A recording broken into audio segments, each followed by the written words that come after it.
Office 365 helps you get things done on the go with your iPhone and iPad. Start work on your computer, make edits on your phone, and finish later on your tablet.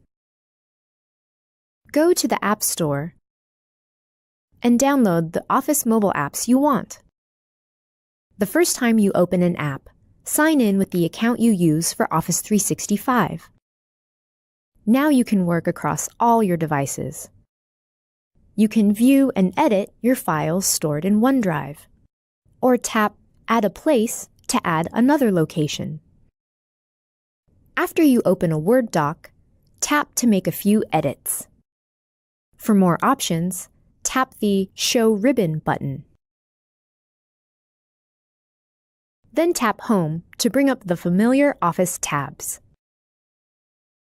In PowerPoint, your presentation notes are just a tap away.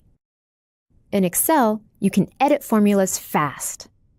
Tap here to switch to the formula keyboard. The Office mobile apps automatically save your work as you go.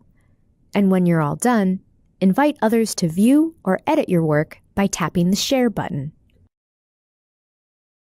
With Office 365 on your iPhone and iPad, you can work how you want, where you want.